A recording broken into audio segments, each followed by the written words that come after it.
India versus England का आखिरी test चल रहा है और टेस्ट मैं कह सकता हूँ कि काफी जबरदस्त हो गया है। और ये भी चीज कही जा सकती है कि आज का दिन इंडिया के लिए काफी अच्छा था और इंडिया ने एक काफी जबरदस्त टोटल इंग्लैंड के सामने खड़ा कर दिया है। लेकिन एक मसला जो इंडिया के आगे है वो ये है कि अभी 2 दिन पड़े हुए हैं।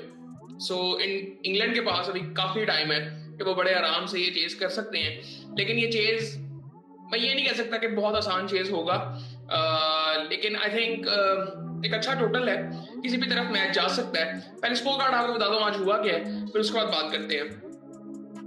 दूसरी इनिंग की अगर बात करें इंडिया की, तो जायसवाल और शुभमन आकाशदीप बैटिंग कर रहे थे और आकाशदीप नाइट वॉचमैन आए थे कल और उन्होंने 66 रन बनाए जिसकी कोई उम्मीद नहीं कर रहा था। और जायसवाल ने भी 118 रन बनाए। तो जबरदस्त किस्म की उनकी पार्टनरशिप हुई। फिर उसके बाद क्या कहते हैं, शुभमन गिल आए, 11 रन बना के वो आउट हुए। 17 रन बनाए करुण नायर ने। फिर 53 रन बनाए रविंद्र जडेजा ने। 34 रन बनाए ध्रुव जुरेल ने और 53 रन फिर बनाए वॉशिंगटन सुंदर ने। और इंडिया ने एक अच्छा टोटल खड़ा कर दिया। 396 रन उन्होंने दूसरी इनिंग में बनाए और इंग्लैंड के पास कुछ लीड थी और जो टारगेट था वो तकरीबन इस वक्त जो इंग्लैंड को रन चाहिए वो 324 हैं और इंग्लैंड ने इस वक्त 50 रन बना लिए हैं। यहाँ से आप अंदाजा लगा टारगेट है और एक आउट हो चुका है इंग्लैंड का 50 रन पे। टारगेट इस वक्त खड़ा हुआ है 34 रन पे। 38 बॉल लगा चुका है, कोहली आउट हो चुका है। ये सूरत हाल है इस वक्त। अगर इंग्लैंड की बॉलिंग की अगर बात करें तो 5 आउट किए हैं टन ने, एटकिंसन ने 3 आउट किए हैं, 2 आउट किए हैं ऑफर्टन ने। लेकिन overall I think decent total है, बहुत अच्छा टोटल। इस वजह से नहीं कह सकते क्योंकि अभी 2 दिन पड़े हुए हैं कि रन तो नहीं। इन बैटिंग से हमें अंदाजा इस चीज का होगा कि बैटिंग कितनी असर और ज्यादा बैट्समैन के लिए कैसे नहीं है। या दूसरी चीज जो थी वो ये था कि बैटिंग के लिए पिच और बेहतर होती। ड्राई नहीं थी, सो बैट्समैन को शूट कर रही है ये पिच अब। और आई थिंक कल बैटिंग और आसान होगी मेरे ख्याल से। तो देखते हैं क्या होता है। लेकिन आई थिंक यहाँ पे जो चीज देखने वाली है जो इंडिया की अप्रोच है, जो कि आई थिंक उनको दूसरे दिन समझ आई थी कि हमें किस अप्रोच से पूरी सीरीज खेलनी चाहिए थी। मेरा ये मानना था।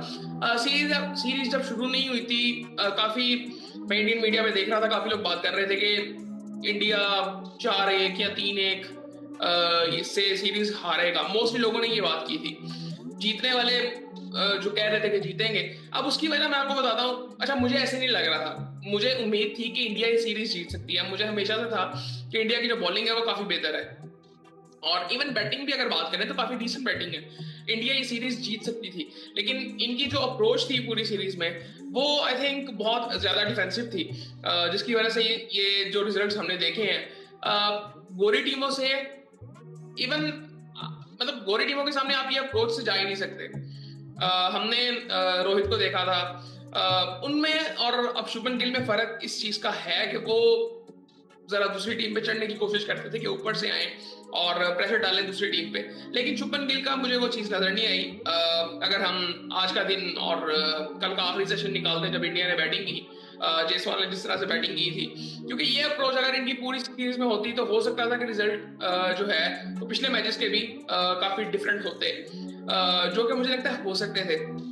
लेकिन अगर देखें इस मैच में तो ओवरऑल आज का दिन, अगर ये मैच भी इंडिया बचा लेता है, ये जीत जाता है, इंडिया के लिए कामयाबी होगी क्योंकि सीरीज वो बराबर कर लेंगे 2-2 से। और लेकिन आई थिंक मुझे लगता है कि रिजल्ट्स आएंगे और क्योंकि 2 दिन अभी पड़े हुए, या तो इंडिया जीतेगा या तो इंग्लैंड जीते।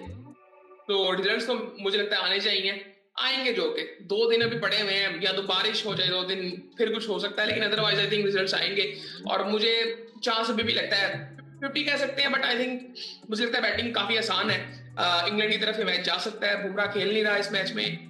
अब मोस्टली अगर देखा जाए कि बुमराह जब खेल रहा होता है तो ज्यादा चांस ये होता है कि इंडिया हार जाता है, क्योंकि वो अकेला एफर्ट करता है तो बाकी कोई एफर्ट कर नहीं पाता।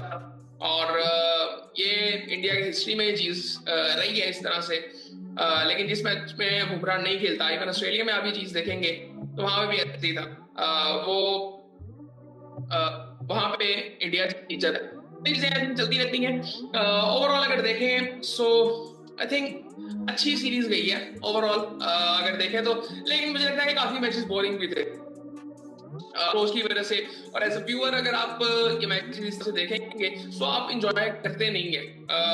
ऑस्ट्रेलिया में मजा आता है जब सीरीज होती है देखने का, किसी के साथ भी होती है। उसकी एक वजह ये है कि वहां वो एग्रेशन नजर आ रहा होता है एज अ टेस्ट क्रिकेटर हर क्रिकेटर का। लेकिन यहाँ पे अगर मैं देखूं, अगर एक टीम पूरी तरह से डिफेंसिव अप्रोच में चली जाती है, आई थिंक वो फिर इंजॉय नहीं की जाती वो चीज।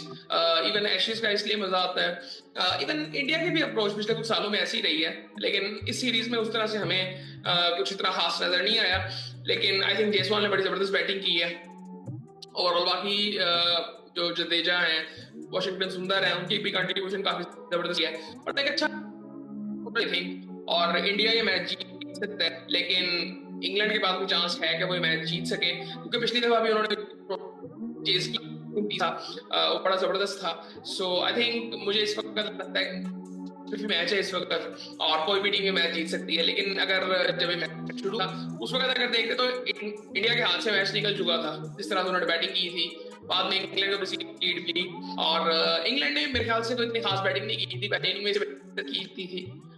मुझे लगा थोड़ा सा रिलैक्स लगे मुझे, लेकिन फिर भी उनको लीड मिल गई थी कुछ। और इंडिया ने दूसरी इनिंग में बैटिंग अच्छी की, और बैटिंग मुझे लगता है आसान हो गई और आने वाले टाइम में और आसान होगी। सो देखते हैं फिर इसका कल रिजल्ट क्या आता है। कल रिजल्ट आई थिंक आ जाएगा।